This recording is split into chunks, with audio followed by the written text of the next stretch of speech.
My brother-in-law spent a summer in Peru with his parents when he was a teen. I don't know why, but this has become his personality. I had a fun cocktail party at my apartment when I lived in the city. My sister brought him as they'd just begun dating.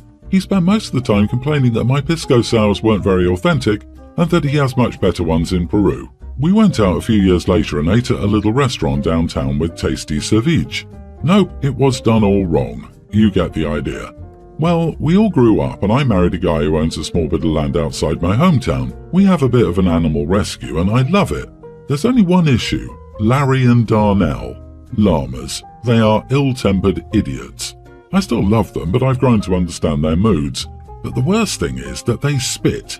A lot. And accurately. My sister's family is spending 2 weeks with us this summer to get the kids out of the city, so the cousins can all spend some time together. I gave everyone the same warning. Keep away from the llamas. They aren't friendly.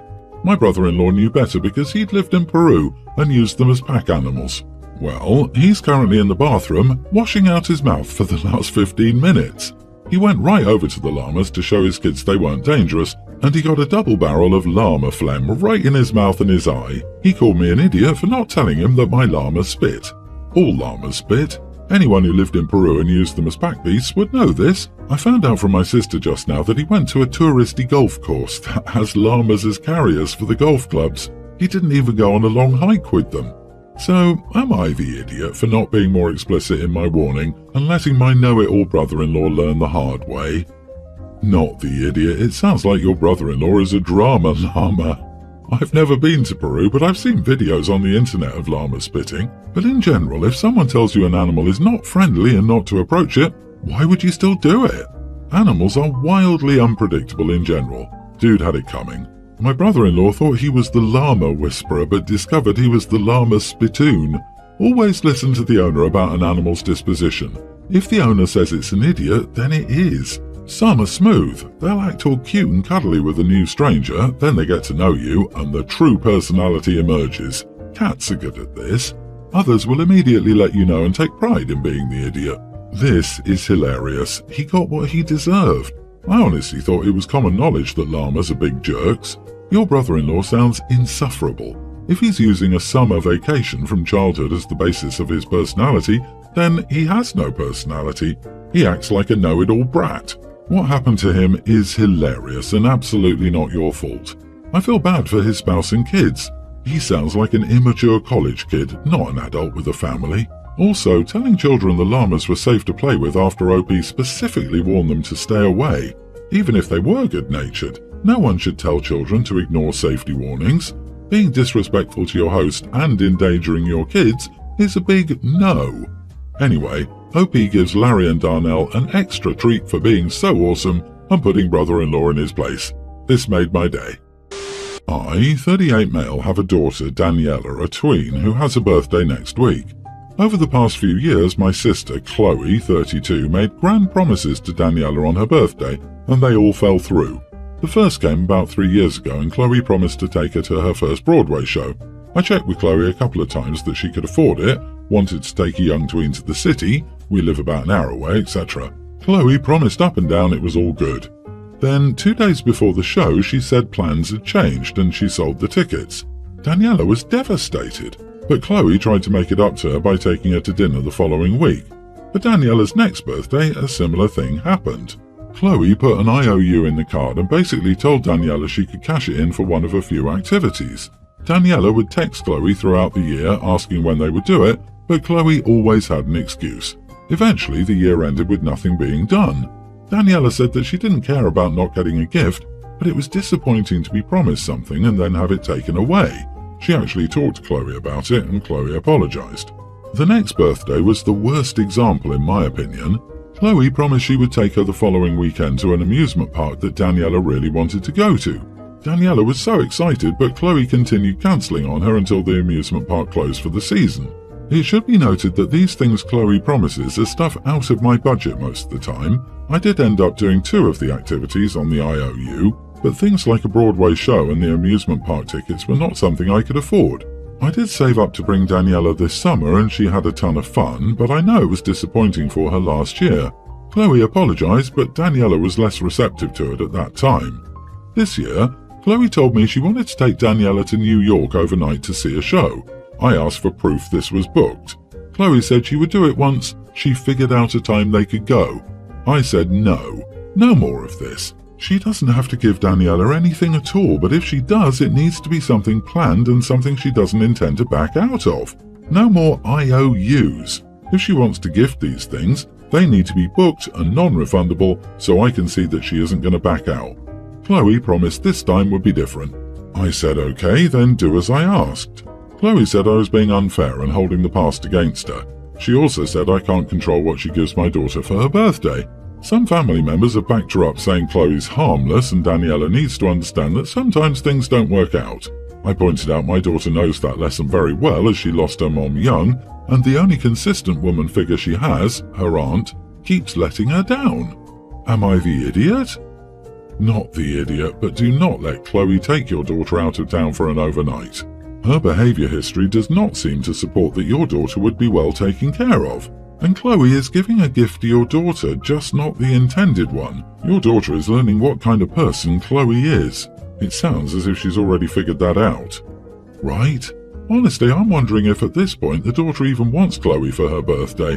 If someone let me down multiple years in a row, I'd probably just learn that this isn't someone I can trust or depend on, and I wouldn't trust a single thing they said. OP, stick to your guns. You can't promise gifts if you never plan to follow through.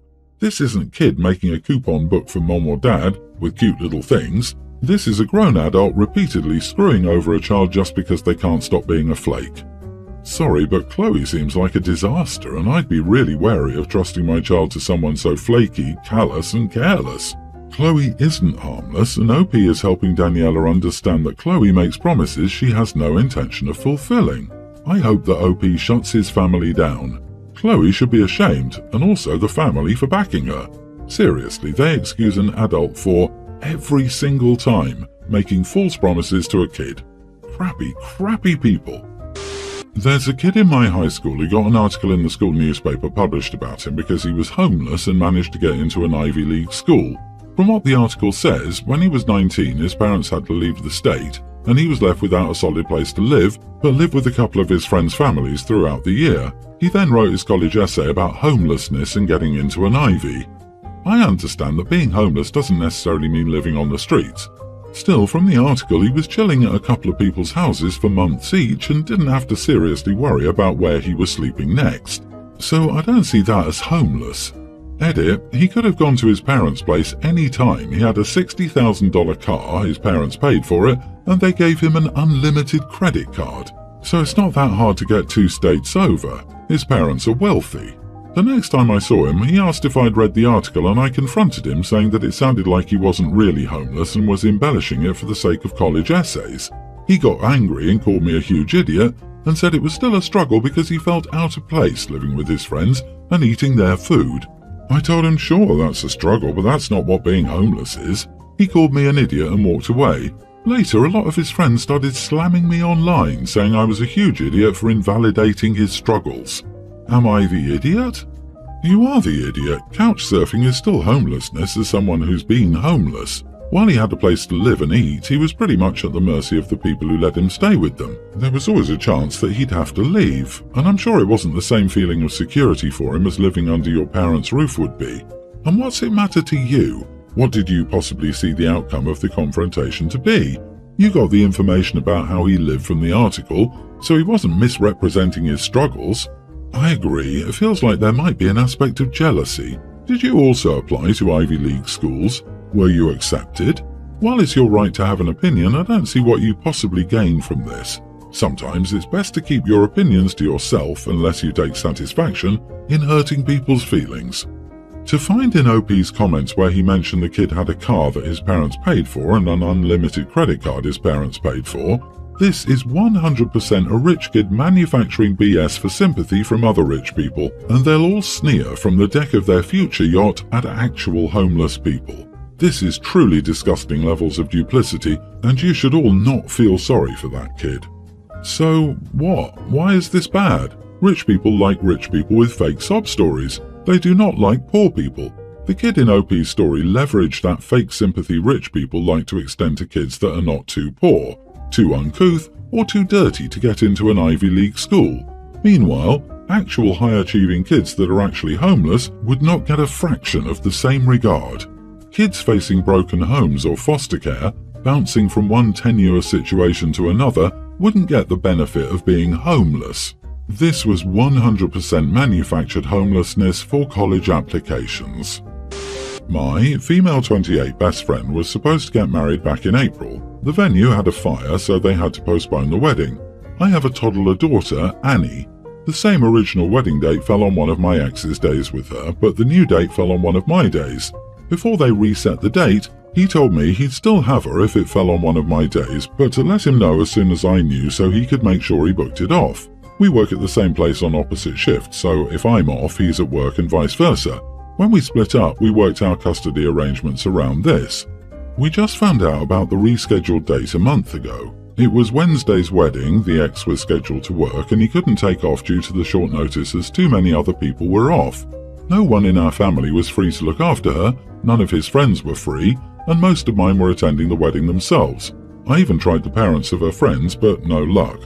I asked my friend if I could bring Annie to the wedding and my mum would be able to pick her up at 3 o'clock after she finished work. She said no because it was supposed to be child-free. I told her the situation and that I would only be able to go to the reception then. I was supposed to be a bridesmaid, so she wasn't happy about this.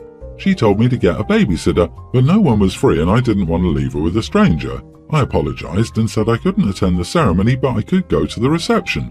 She got upset and told me not to bother and didn't talk to me for days. So I didn't bother. Yesterday I got an angry text from her mum demanding to know why I hadn't turned up to the reception like I said I would. I told her what my friend had told me and she made excuses that she's been stressed with the wedding preparations and I should have taken it seriously. I regret missing out on the wedding and wish I'd just gone now. I was just worried she'd get upset at me if I did. I don't know. Do you think I'm the idiot? Not the idiot. Your best friend may have been stressed but also left you with no options, so it was decided for you. You can't just lock your child in a closet somewhere and go. You tried to find a realistic solution but nothing worked out. You offered to go to the reception. She told you not to. You were hurt but respected her wishes. She can't be angry at you for that too.